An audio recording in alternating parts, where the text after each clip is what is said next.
저희 은혜와 진리 장로교회는 복음으로 세상을 변화시키자는 교회의 비전 아래 세워진 주님만을 섬기는 아름다운 교회입니다. 주일 예배 말씀은 구본진 목사님이십니다.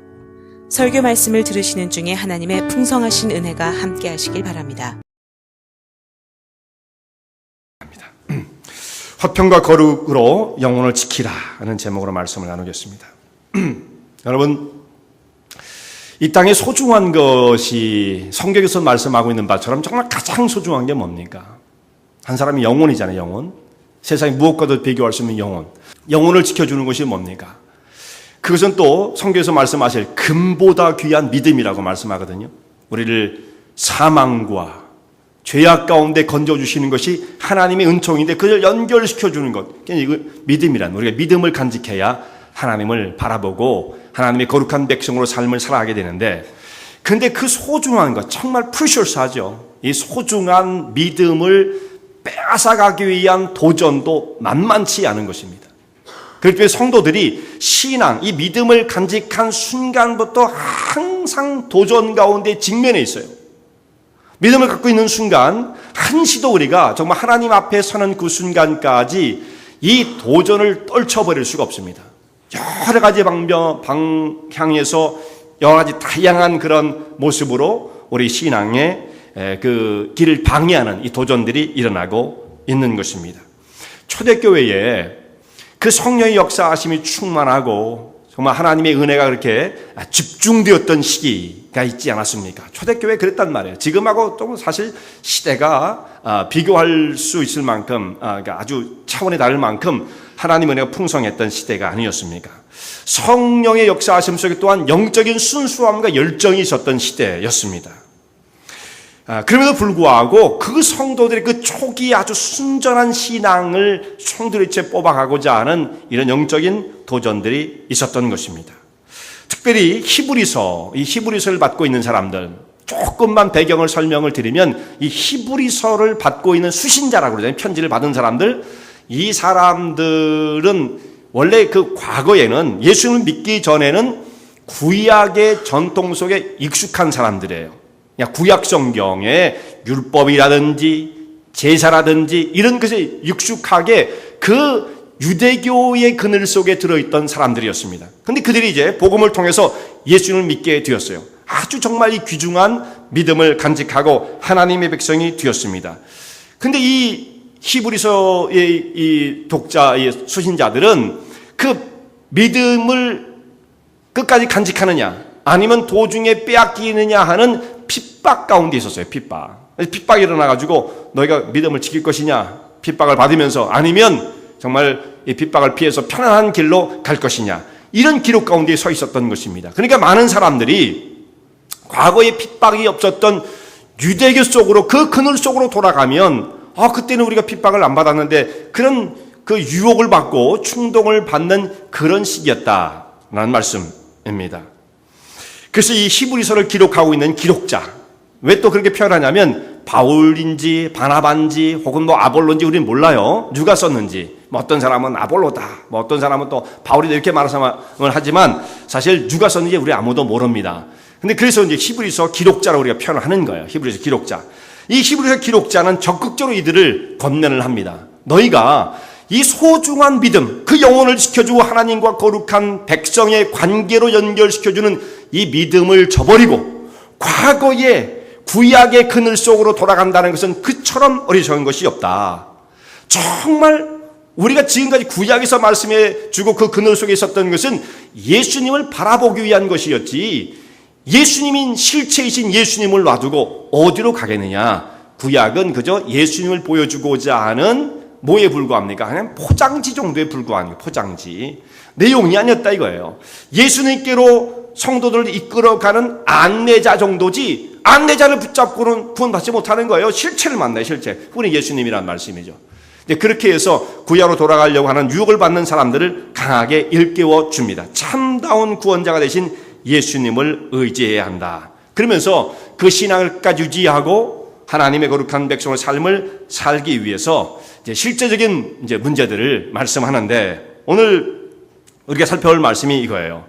그렇게 하나님을 의지하는 믿음 가운데 사는 사람들은 모든 사람과 더불어서 화평하게 지내야 되고 거룩을 추구해야 한다. 이렇게 말씀하고 있습니다. 그래서 화평과 거룩으로 영혼을 지키라. 이런 제목으로 이렇게 말씀을 상고하게 되었습니다. 자, 오늘 이것이 없이는 주님을 보지 못한다 그랬는데 화평과 거룩이 없이는 주님을 보지 못한다. 이렇게 말씀을 하고 있습니다. 성경 예수님께서 화평케 하는 자는 복이 있나니 저희가 무슨 복을 받는다고 그랬습니까? 화평케 하는 자는 복이 있나니 저희가 하나님의 아들이라 일컬음을 받는다. 이런 말씀이 나오죠. peace, 화평, 평화, 여러 가지로 말할 수 있어요. 그 평화가 얼마나 정말 소중한 것입니까? 자, 우리가 신앙생활을 한다고 하면서도 믿음이 또 정말 중요한데 이 화평이 없이는 또 아무런 의미가 없는 것입니다.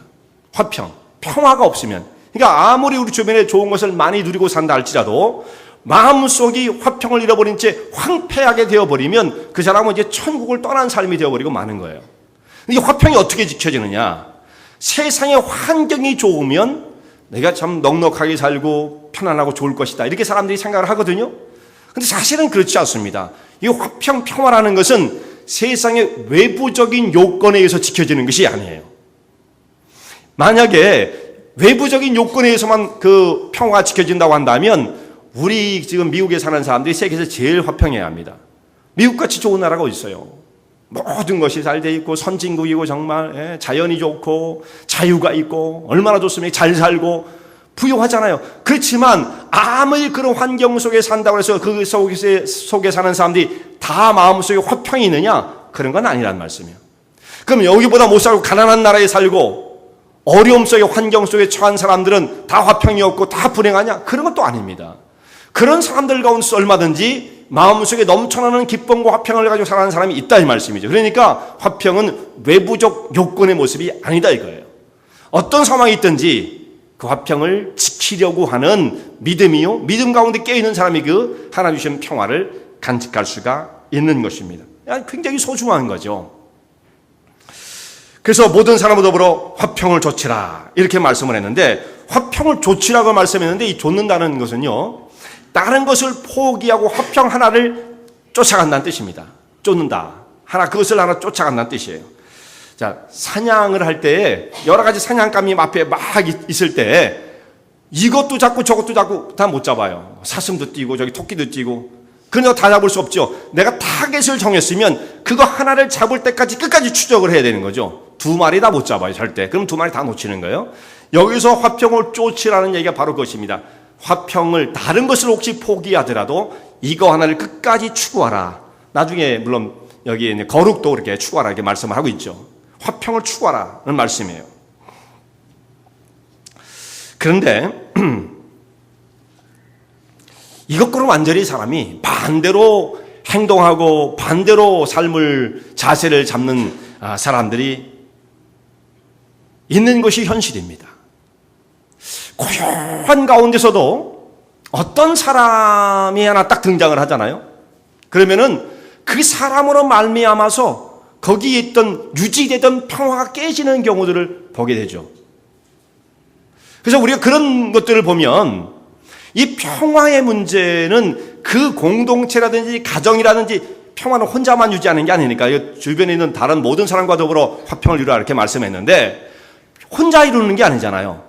주변 다른 사람들과 함께 더불어 화평을 이루는 것인데, 근데 어떤 공동체에 어떤 사람이 딱 들어가면 갑자기 평화없던 그 모습이 깨지고 서로 미워하고 시기하고 다투고 이런 분위기로 완전히 바뀌어지는 것을 보게 되어집니다. 체험을 하게 되어지는 거죠. 그걸 보면서 우리가 무엇을 결론을 내릴 수밖에 없습니까? 화평의 문제는 환경의 문제가 아니에요. 그러니까 결국은 사람의 문제요, 사람의 영혼의 문제입니다. 그렇죠? 세상에 문제 없는 사람은 아무도 없습니다. 또 문제를 갖고 있지 않은 공동체도 없어요. 그럴 수는 없어요. 왜냐하면 우리 개개인이 다 문제인데 그 문제를 투성이를 갖고 있는 개개인이 모인 공동체는 얼마나 또 문제가 많겠어요. 그렇다고 해서 다 질투하고 싸우고 다투고 전쟁을 하느냐, 그렇지는 않단 말씀이에요. 서로가 다 부족하지만 화평을 이루어낼 수도 있잖아요. 근데 그렇게 유지되는 화평이 어떤 사람이 딱 들어오면 이게 순식간에 깨지는 경우들을 보게 되죠. 그러니까 이 문제는 결국은 사람의 문제구나. 어떤 사람에 따라서 그것이 완전히 반전될 수가 있다는 것을 깨닫게 되어집니다. 잠잠하려고 그러는데도 그렇게 되면 또 문제를 하나 탁 던지는 거예요. 시한폭탄 탁 던져놓는 거죠. 저게 언제쯤 터지나 한번 보자. 마치 그런 것처럼 보일 만큼 여기에 아주 재능이 있는 사람들이, 재능이라고 해야 할지 능력이라고 해야 할지 모르겠는데 그런 사람이 있다 이 말씀이에요. 그게 사람의 문제예요. 결국은 더 깊이 들어가 보면 사람의 영혼의 문제다 이거. 영혼의 문제. 화평을 깨는 것은 정말 두려운 것은 결국 그런 경우들이 사람들이 자기가 의도하지 않았어도 야 내가 여기서 한번 사탄 역할을 해봐야겠다 이렇게 의도하지 않았어도 결국은 그것이 사단의 도구로서 쓰여지고 있다는 것이 참 불행한 것입니다. 자기는 모르죠. 여러분 사단이 우리를 시험할 때 사단의 모습으로 찾아오면 분별하기가 쉽습니다. 딱 구별되어지잖아요. 뭐 정말 뿔나고 뭐 지팽이 같은 거 잡고 삼시창 같은 거 가지고 찾아온다면 얼마나 구별하기 쉬워. 아 사탄이구나 무섭다 피하자 딱 금방 될 텐데 사탄은 절대 그렇게 찾아오는 법이 없죠. 광명의 천사로 자기를 가장하는 것입니다. 더 영광스러운 모습으로 찾아오는 것입니다.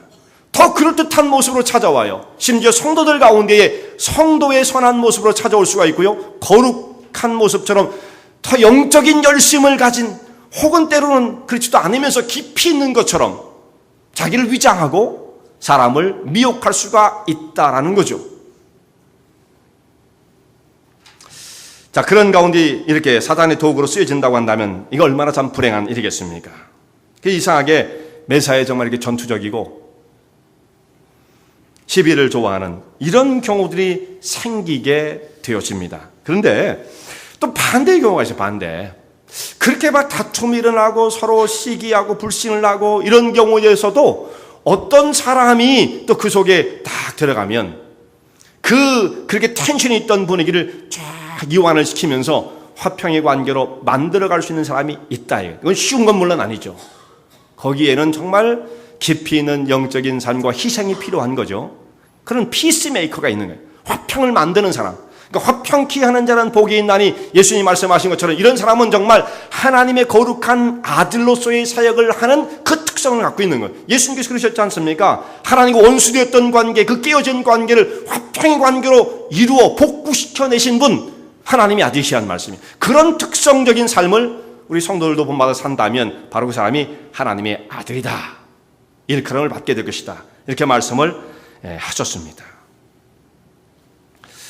그래서 화평을 이루라. 이것을 온전히 이루고 해요. 그걸 추구하라. 말씀을 해주고 있고요. 또 한 가지는 거룩을 추구하라 했어요. 거룩. 화평과 거룩. 근데 이것이 없이는 주님을 뵙지 못할 것이다. 이런 말씀을 하고 있습니다.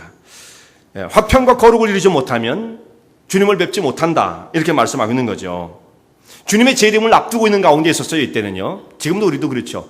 이 당시의 성도들은 예수님이 곧 오신다고 생각하는 임박한 종말에 대한 기대, 예수님이 재림에 대한 기대를 가지고 있었던 사람들입니다.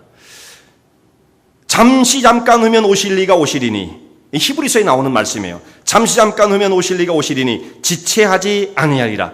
이런 긴박감을 가지고 예수님을 기다렸던 사람들인데 바로 그 예수님이 오신다는 그 기대감을 가지고 지금 여기에서 다른 삶과 더불어 화평을 이루고 거룩을 쫓으라 말씀을 하십니다. 이것이 오늘 전체적인 주제예요. 그런데 이 화평과 거룩을 이루는 생활을 해나가는 가운데 경계해야 할 것들이 몇 가지 그 뒤에 나옵니다. 3가지 정도가 뒤에 나오는데 그 말씀 한 가지씩 생각을 해보고자 합니다. 화평과 거룩을 이루는 가운데 그 속에 장애물이 되어지는 이 문제들이 있어요. 경계해야 할 것들이 있습니다. 첫 번째가 뭐냐면 서로 돌아보아서 은혜에 이르지 못하는 자가 있는가 두려워하라. 이런 말씀이 나와요. 그러니까 은혜에 뒤처지는 자가 있는가 두려워하라. 거기도 뒤처지면 안 된다 이거죠. 은혜에 뒤처지는 자가 있는가 두려워하라. 우리 신앙생활 이렇게 말할 수 있어요. 신앙생활은 혼자 하는 게 아니잖아요. 혼자 하는 게 아니에요. 여러 사람들이 같이 연합해서 그리스도의 몸을 이루어서 공동체 가운데 우리 하나님을 섬겨가는 것입니다. 근데 그 공동체 가운데에 같이 있는 것처럼 보이지만 거기에 다 같이 붙어 있지를 못하고 자꾸 뒤처지는 사람이 있을 수가 있단 말이에요. 자꾸 뒤처지게 되면 어떻게 되느냐? 은혜에서 자꾸 뒤로 떨어지는 거죠. 이게 문제가 된다 이거예요. 이거 우리가 무엇으로 이걸 표현할 수 있느냐 하면 신앙의 경주. 우리가 저 골인 라인을 향해서 골 라인을 향해서 우리 전체 성도들이 연합을 해가지고 한 길을 걸어가는 경주하는 사람으로 표현할 수도 있고 또 하나는 행군하는 군대로 우리가 상징을 해서 생각할 수가 있습니다. 행진하는 군대. 이 당시는 이 성경이 기록될 때 당시에 로마가 온 세계, 그 당시의 세계죠. 지중해 연안에 있는 모든 세계를 지배하고 있던 그런 시대였습니다. 최고의 영토가 로마의 영토가 넓었을 때였단 말씀 이때가. 최고의 번영기였죠, 로마가.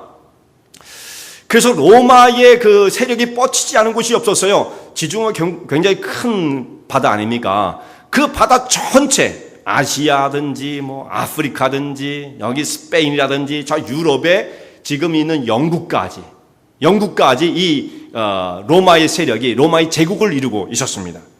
그래서 이 큰 영토를 다스리기 위해서는 너무 영토가 넓다 보니까 거기 뭐 반란도 일어나고 전쟁도 일어나지 않겠어요?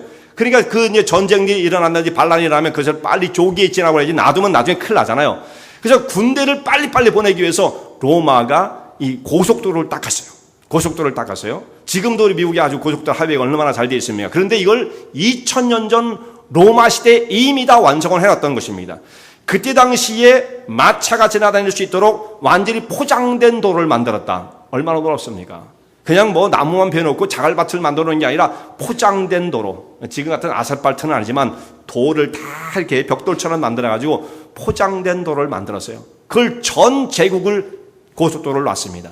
그리고 이제 문제가 생기면 이 군대를 그쪽 그 고속도로를 통해서 급파를 하게 되어지는 거죠.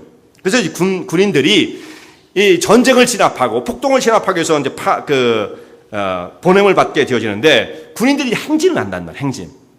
로마 사람들이 행진을 할 때 하루에 이동했던 거리가 25km예요.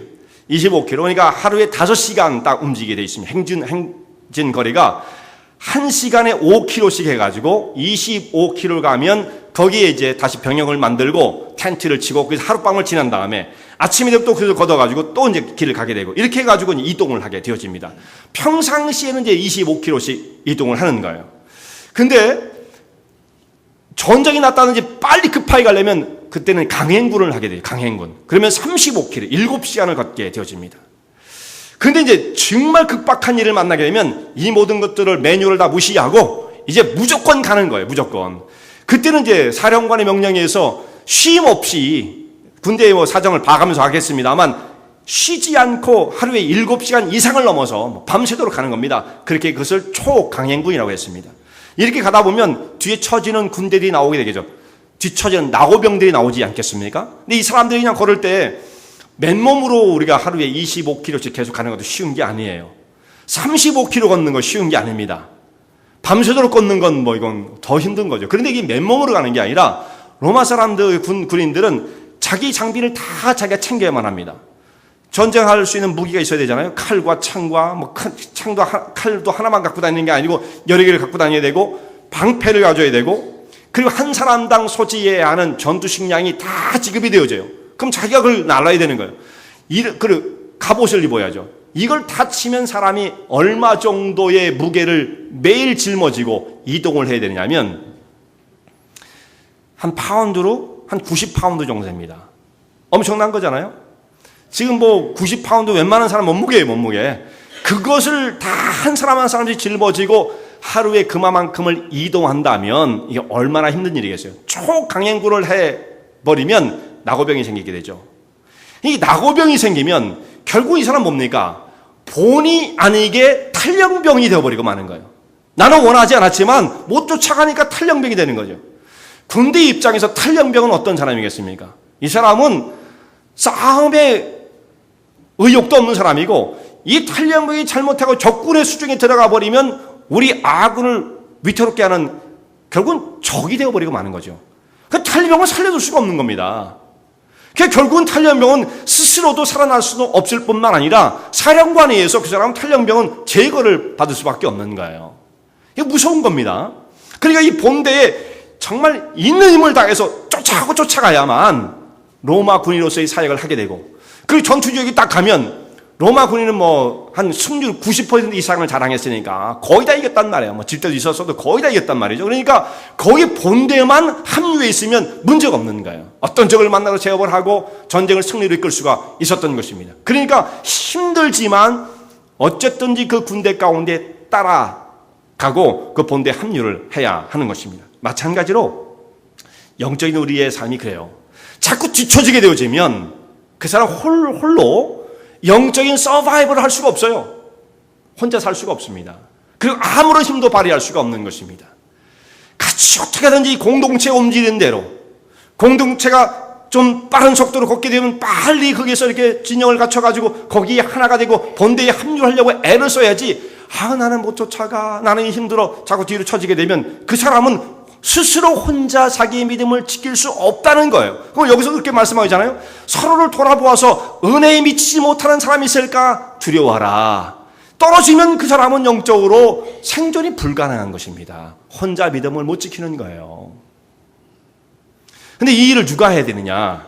제일 중요한 건 누가 해야만 하겠습니까? 너희는 돌아보아. 이렇게 되어 있어요. 너희는 돌아보아.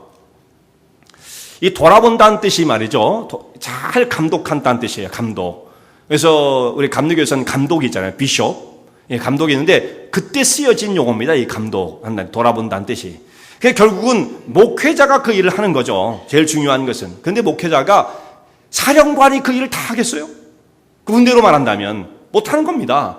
그래서 주변에 있는 사람들이 그걸 하는 거예요. 주변에. 내 지금 동료가 뒤에 처지고 지금 다리가 아프고 이 무게는 무겁고 짐은 무거워서 짊어질 수 없는 형편에 놓였다고 한다면 옆에 있는 사람이 서로 붙들어주고 격려를 해요. 야, 너 뒤처지면 큰일 나. 옆에 있는 사람이 대신 짐을 져주고 격려해서 자꾸 따라붙게끔 해줘야 할 역할을 누가 해야 되느냐? 여기 보면 어떻게 돼요? 서로 돌아보아. 성도들이 한다는 말씀이죠. 그냥 아무나 하는 건 또 아니에요. 이 일을 하기 위해서는 정말 성숙한 믿음으로 분량으로 자라간 사람들만 이 사역을 감당할 수가 있습니다. 그 사람들이 정말 교회에 꼭 필요한 거죠. 주변에 있는 사람들을 돌아보면 형편이 어떤지를 파악을 하고, 특별히 셀그룹을 중심으로 한다면 셀그룹의 리더와 인도자와 또 주변에 있는 다른 사람들이 옆에 있는 사람 한 사람의 형편을 잘 살펴서 저 사람이 요즘 영적으로 자꾸 시들시들해져 가는 것 같아. 격려해주고 짐을 좀 대신 져주고 자꾸 그렇게 해서 이 믿음의 그 대열 가운데 합류할 수 있도록 해줘야만 믿음의 길을 갈 수가 있다. 너희 가운데 혹시 은혜에 미치지 못하는 사람이 있을까? 두려워하라. 이것이 정말 믿음을 지키면서 주변에 있는 모든 사람과 화평을 이루고 거룩을 이루는 그 사역 가운데 꼭 우리 같이 관심을 가지고 경계해야 할 문제라는 것을 말씀하고 있습니다. 두 번째는 쓴뿌리를 주의하라. 이렇게 말씀해요. 쓴뿌리. 이게 쓴뿌리가 나면 화평을 이루는 거 힘듭니다. 거룩 이루기 힘듭니다. 이룰 수가 없는 것입니다. 그래서 쓴뿌리를 주의하라. 이렇게 말씀하고 있어요. 근데 이 말씀은 말이죠. 공동체의 실상을 그야말로 너무 적나라하게 실토하는 말씀이에요. 공동체가 갖고 있는 특성을 적나라하게 지적하고 있는 말씀입니다. 쓴뿌리 조심해라. 왜냐하면 이것은 말이죠. 그때나 지금이나 사람이 살아가는 모습은 똑같다는 것입니다. 사람은 말이죠. 타락 이후에 하나님께 사람을 창조했을 때 이런 모습은 아니었어요. 원래는. 그래도 죄가 없었으니까 그때는. 하나님 거룩한 형상대로 지음을 받았지만 이 죄가 들어오고 타락하고 난 다음엔 사람은 그 다음부터는 똑같습니다. 지금까지. 앞으로 예수님이 언제 오실지 모르지만 수만 년이 가도 사람은 안 변합니다. 그러니까 진화론자들은 뭐예요? 소설 쓰는 겁니다. 소설. 진화론이라는 건 있을 수가 없어요. 소설 쓰는 거예요. 사람은 전혀 안 변합니다. 자, 공동체, 그 사람들이 여러 사람이 모여서 공동체를 이루게 되어지면 그 속에 항상 말이죠. 있을 수밖에 없는 이 경계해야 할 대상이 바로 이 쓴뿌리가 되어지는 거예요. 이 쓴뿌리는 개인적으로 한 사람의 내 개인 속에 자기 심령 속에 자라 올라와서 자기 신앙을 방해하는 어떤 영적인 그 육신적인 욕심이라든지 탐욕이라든지 이것으로도 우리가 설명할 수가 있습니다. 그런데 여기서는 그런 개인적인 것보다도 공동체 안에 자라고 있는 쓴뿌리를 지금 말씀하고 있는 것입니다. 그런 교회 안에 세력이 활동하지 못하도록 방비하라. 그것이 있을까? 두려워하라. 이런 말씀이에요. 근데 이 말씀이 말이죠. 히브리에서 처음 기록되어진 말씀이 아니라 신명기에도 이 말씀이 나옵니다. 신명기 29장에 18절 말씀 보면 여기도 이 문제를 조심하라고 경고를 하는데 이런 말씀이 나와요. 너희 중에 남자나 여자나 가족이나 집하나 오늘날 그 마음이 우리 하나님 여호와를 떠나서 그 모든 민족의 신들에게, 이방신이잖아요, 민족의 신들에게 가서 섬길까 염려하며 독초와 쑥의 뿌리가 너희 중에 생겨서 이 저주의 말을 듣고도 심중에 스스로 위로하여 이르기를 내가 내 마음을 강팍해 하여 젖은 것과 많은 것을 멸할지라도 평안이라 할까 염려함이라. 이런 말씀이 나와요. 이게 무슨 소리입니까? 이 공동체 가운데에 독초와 쑥의 뿌리, 이게 쓴뿌리죠, 그게. 쑥의 뿌리가 막 생겨나가지고 이방에 있는 다른 신들을 섬겨도 괜찮다고 옆에서 부추기는 사람들이 일어날 것이고, 또 그 말을 들으면서 어떤 사람들은 마음이 강팍해지고 담대해져서 우리가 어떤 일을 하더라도 우리는 괜찮아, 두렵지 않은 그런 마음에 빠지는 사람이 있을 것이라고 경고를 하는 거예요. 이게 지금 모세가 이스라엘 백성들이 가나안 땅에 들어가기 목전에서 마지막으로 영적인 트레이닝을 하는 거예요.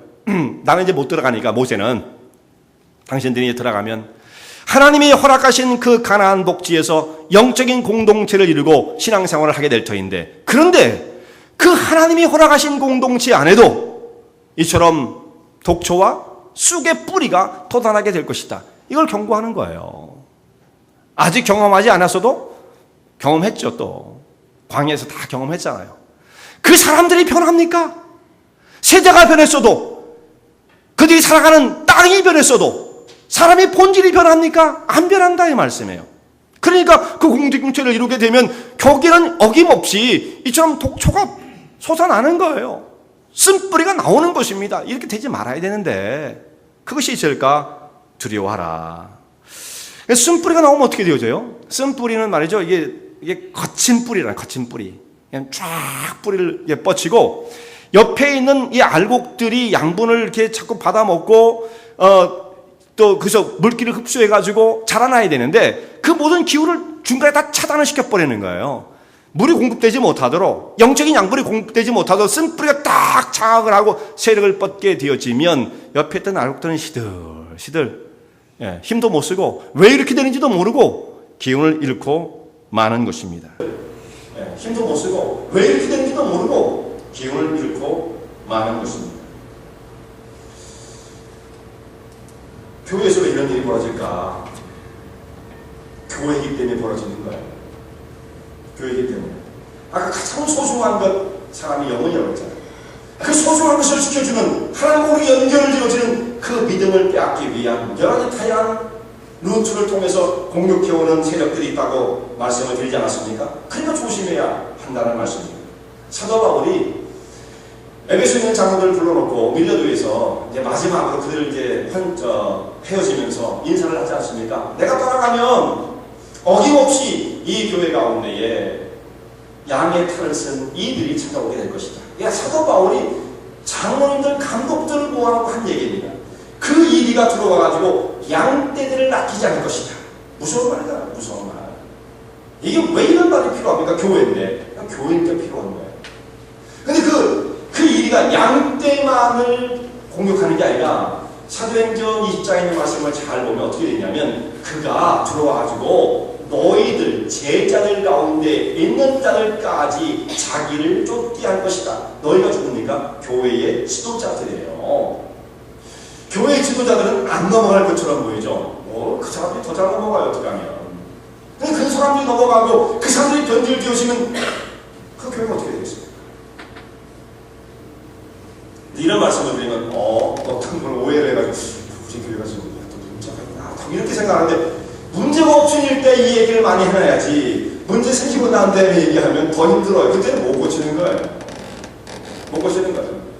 이거 우리가 다 관계를 해야 된다는 말씀입니다. 내가 떠나고 나면 사도가 이러잖아요. 지금은 문제가 없는 것처럼 보이지만 내가 떠나고 나면 어김없이 이런 문제가 교회 안에 발생하게 될 터인데 너희는 삼가라. 조심하라는 뜻입니다.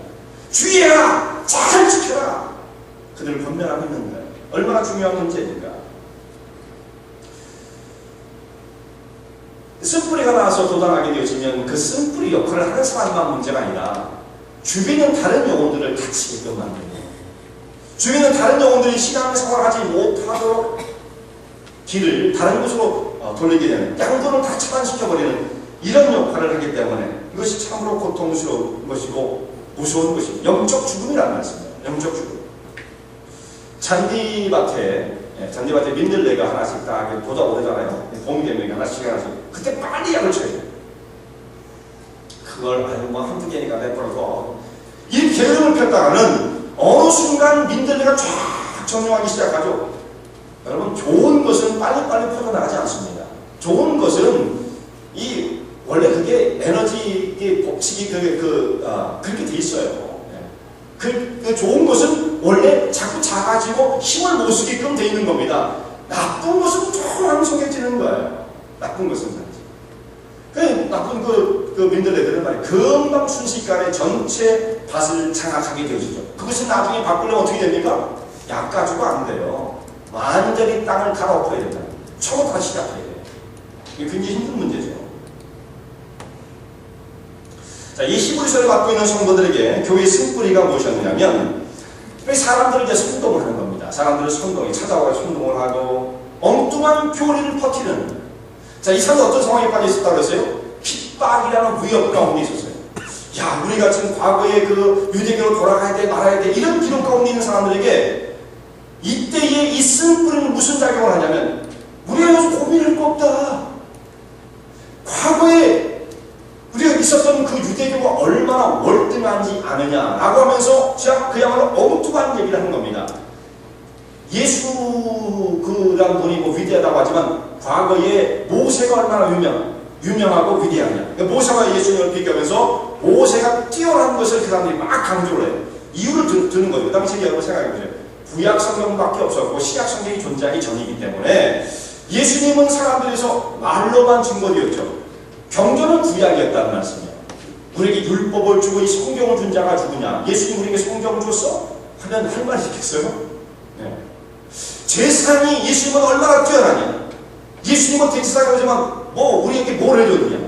대제사장은 지금도 옷을 입고 말이죠. 거룩한 옷을 입고 성전에서 예배를 인도하고 제사의 그 모습은 모든 이 일들을 수행하는 그런 역할을 하는데 예수님은 뭘 해주느냐?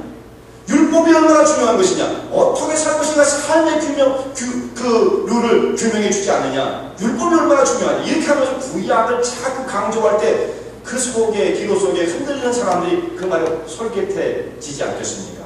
그 말을 들으면 그럴 것 같다는 말씀이에요. 거기 정말 말 잘하는 사람이 그럴듯하게 이야기를 하면 사람은 넘어갈 수밖에 없다라는 것입니다.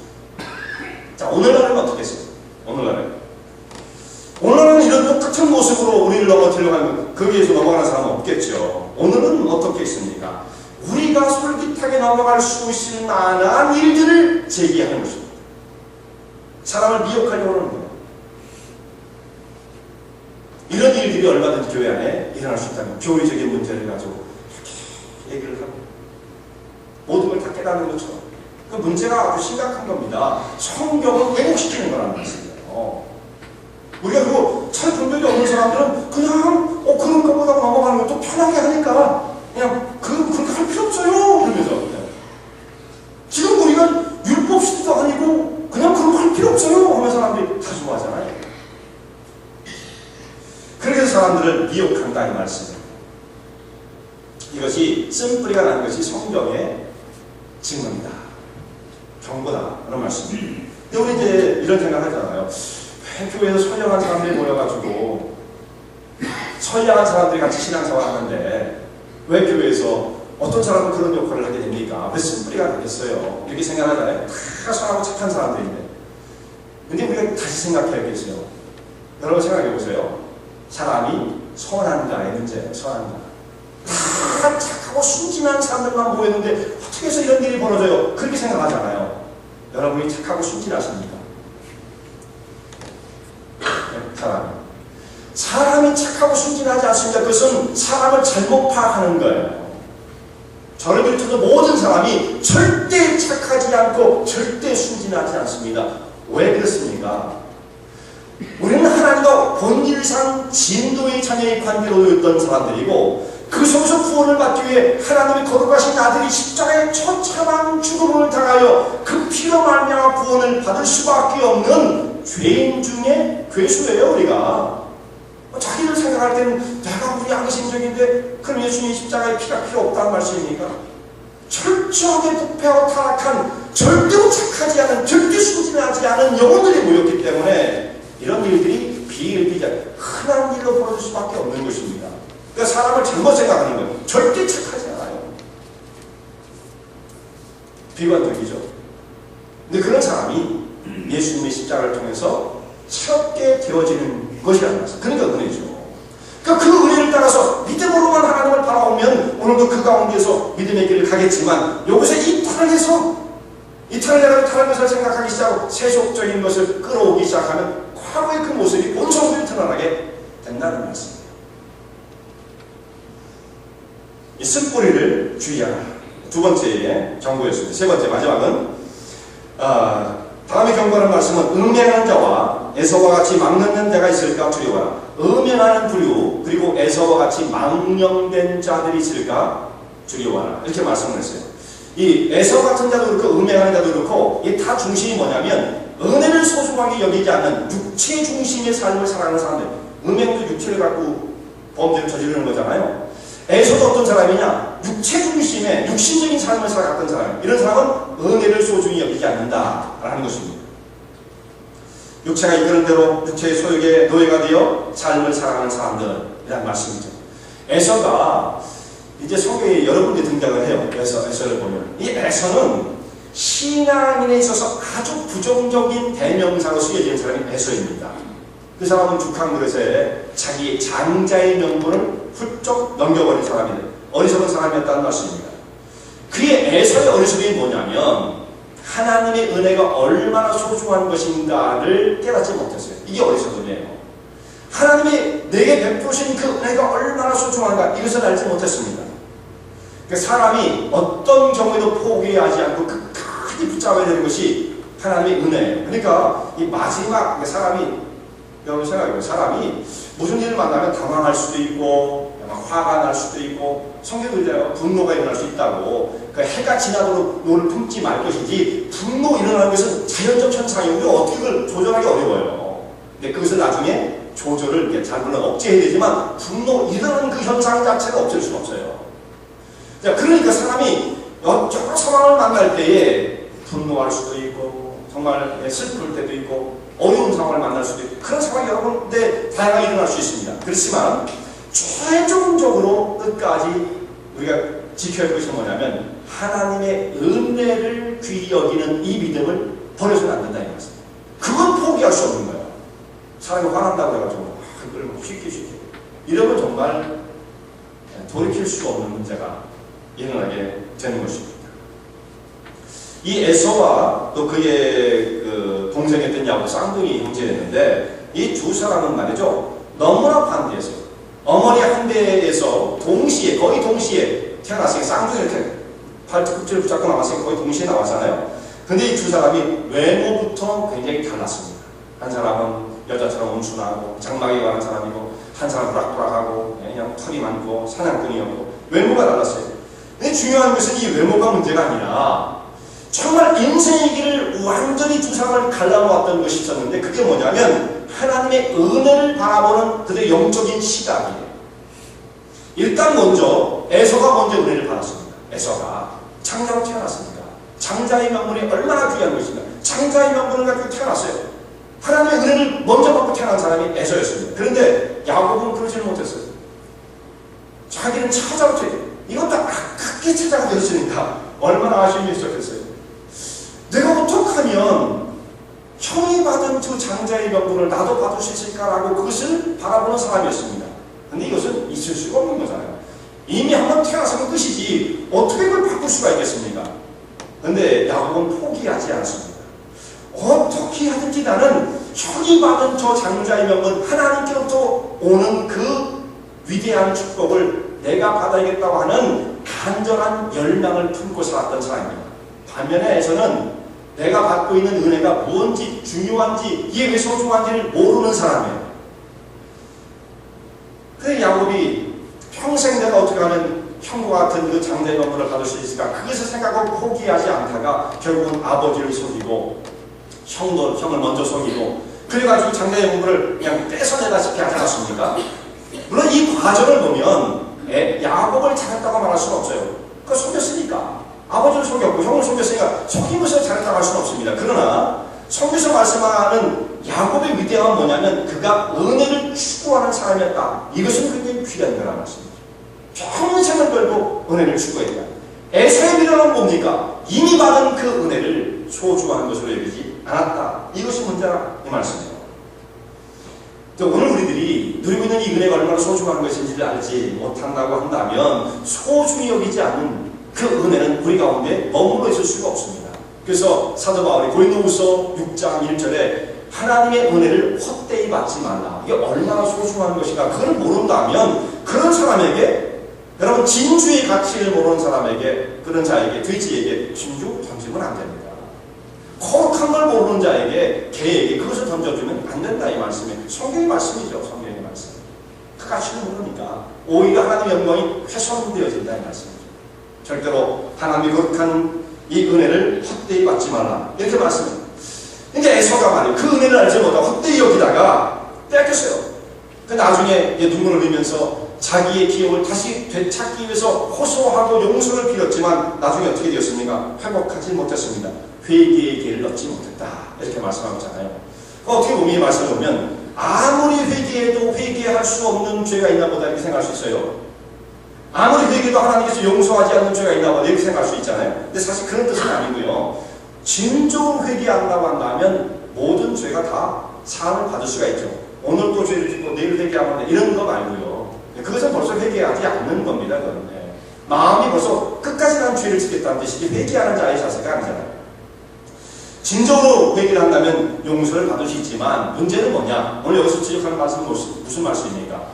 야곱, 에서가 하나님 앞에 그렇게 회개해서도 회개의 길을 얻지 못했다. 이 기회를 얻지 못했다는 것입니다. 자, 우리들도 우리 생을 우리 마음대로 다 주관할 수 없어요.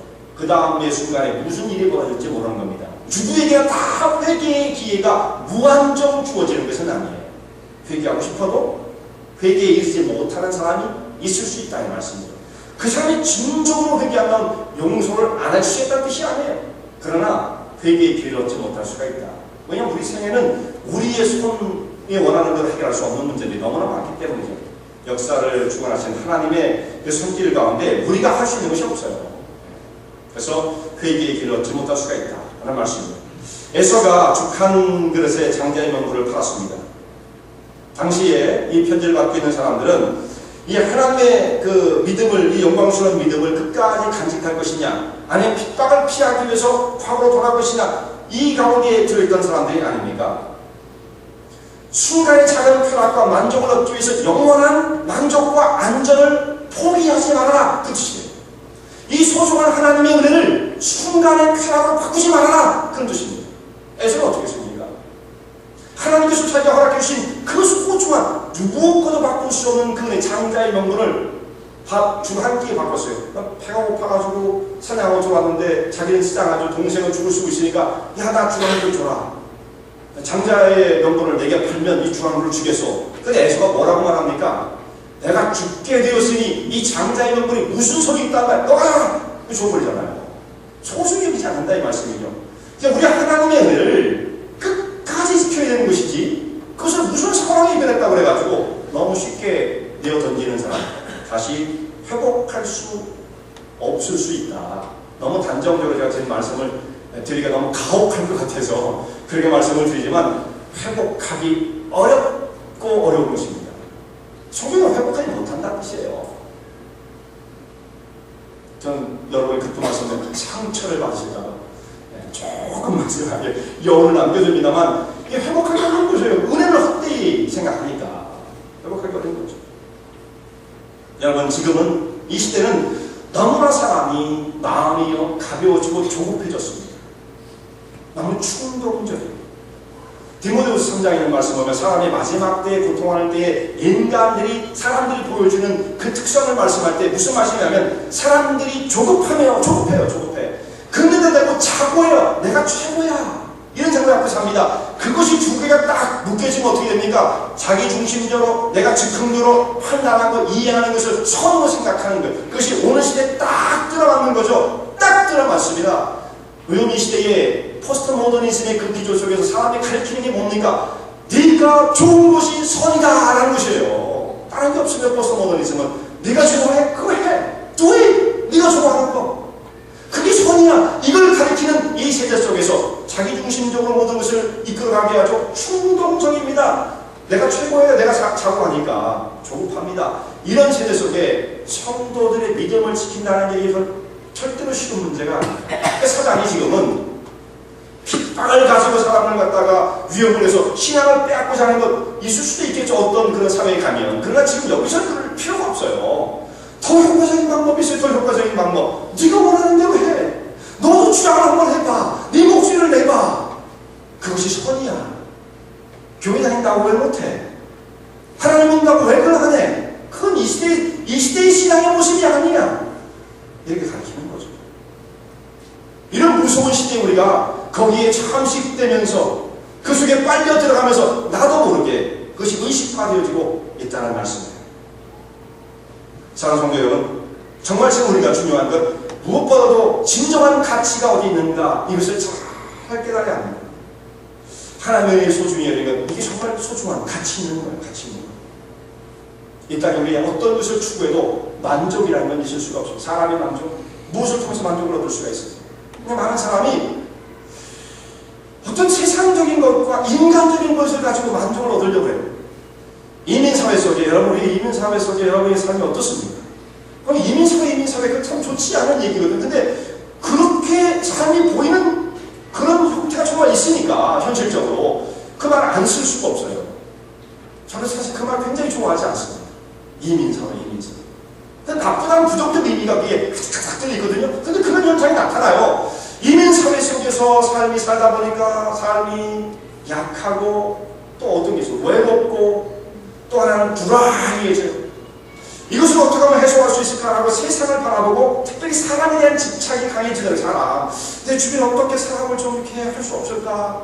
내 주변에 친구들 좀 많으면 좀 나에게 좀 위로를 주고 재미도 있고 좋을 텐데 이런 생각을 하잖아요. 주변에 있는 많은 사람이 나를 좀 높여주고 인정해주면 얼마나 좋을까. 그런데 여러분 그런 사람이 하는 말 나중에 조금 더 지나고 하는 말이 뭐냐면 사람에게 너무 실망했어요. 한 그 얘기예요. 사람에게 너무 실망했어요. 상처받았어요. 제가 상처받을 일을 했으니까 당연히 상처를 받죠. 사람을 기대하고 사람에 대한 뭔가를 갖다가 요구하게 되면 사람에게서 오는 것은 상처밖에 없습니다. 실망밖에 없어요. 근데 사람은 어리석어서 이 주와 이 아들을 어디로 가지고 갈까? 자, 세상에 있는 사람은 그렇다 치자 이 말. 모르니까 아무것도. 근데 하나님의 교회에 이 거룩한 공동체 가운데 참여하는 분들이 이 에서처럼 하나님의 소중한 그 은혜를 귀하게 여기지 못한 채 자꾸 세상적인 것, 인간적인 것, 사람의 주변의 사람들 바라보고 그래 가서 어떻게 좀 해보려고 그 돌아오는 상처라 그러니까 안타깝게 그저 없습니다. 그냥 우리가 어디에 포커스를 둬야 되는지를 정말 잘 알아야 돼요. 많은 사람이 육신적인 것에 포커스를 두고 거기에 뭔가를 얻어보려고 애를 쓰지만 돌아오는 것은 공허뿐이더래요. 근데 그 공허한 마음으로 또 세상으로 가요. 세상에 만족을 얻을 수 있는 것은 정말 하나님의 거룩한 형상대로 지음받은 하나님의 사람들은 오직 하나님의 은혜로만 우리 심령이 채워줄 수 있어요. 세상에 값싼 것으로 채워줄 수 없습니다. 사람이 주는 몇 가지 위로도 절대 채워줄 수 없습니다. 하나님과의 우리 영적인 관계가 새로워질 때 충만케 되어지는 것입니다. 그래서 의에 줄이고 목마른 자는 복이 있나니 저희가 배부름을 얻을 것이다. 이런 말씀을 하시는 거예요. 화평과 거룩으로 여기 소중한 영혼을 잘 지키고 은혜 가운데 서시는 주의 종들 되었습니다. 정말 거룩한 성도에게 생명 넘치는 성도에게를 달려가시는 주의 종들 되시기 바랍니다.